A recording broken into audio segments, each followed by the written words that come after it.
বলছি travel destination সুন্দরবনের সাথে 2 রাত্রি 3 দিন সুন্দরবন ভ্রমণ করে আপনার কেমন লাগলো?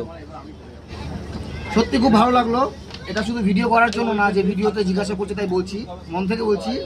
আমরা প্রথমবার সুন্দরবন এসেছি, আর আমি সোশ্যাল মিডিয়া দেখে তারপরে নাম্বার জোগাড় করে আমি যোগাযোগ করেছিলাম এবং এসেছি। আমাদের ক্যানিং থেকে পিক আপ করা থেকে শুরু করে আপাতত ক্যানিং পৌঁছায়নি এখনও, তবুও আপাতত যে জার্নিটা ছিল আমাদের, খাওয়া দাওয়া থাকা কথাবার্তা পরিবেশন, কোনো রকম দরকার পড়লে হেল্প, সব রকম আমরা পেয়েছি, কোনো রকম কোনো অভিযোগ নেই। এখন খাচ্ছি আমরা ইলিশ বিরিয়ানি, আর এই ইলিশ উৎসব চলছে। তো আপনারা যদি আসতে চান তাহলে আসতে পারেন, নো ডাউট। হয়তো নাম্বার আছে এখানে, যোগাযোগ করে চলে আসুন। মানে আপনার টাকাটা জলে যাবে না, খুশি হবে। আমি খুশি, তুমি খুশি, আমরা সবাই খুশি। Thank you. বলছি ট্রাভেল ডেস্টিনেশন সুন্দরবনের সাথে 2 রাত্রি 3 দিন সুন্দরবন ভ্রমণ করে আপনার কেমন লাগলো? সত্যি খুব ভালো লাগলো। এটা শুধু ভিডিও করার জন্য না, যে ভিডিওতে জিজ্ঞাসা করছে তাই বলছি, মন থেকে বলছি। আমরা প্রথমবার সুন্দরবন এসেছি, আর আমি সোশ্যাল মিডিয়া দেখে তারপরে নাম্বার জোগাড় করে আমি যোগাযোগ করেছিলাম এবং এসেছি।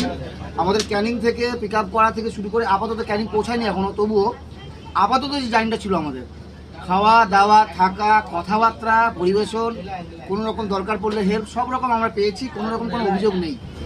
এখন খাচ্ছি আমরা ইলিশ বিরিয়ানি, আর এই ইলিশ উৎসব চলছে। তো আপনারা যদি আসতে চান তাহলে আসতে পারেন, নো ডাউট। হয়তো নাম্বার আছে এখানে, যোগাযোগ করে চলে আসুন। মানে আপনার টাকাটা জলে যাবে না, খুশি হবে। আমি খুশি, তুমি খুশি, আমরা সবাই খুশি। Thank you.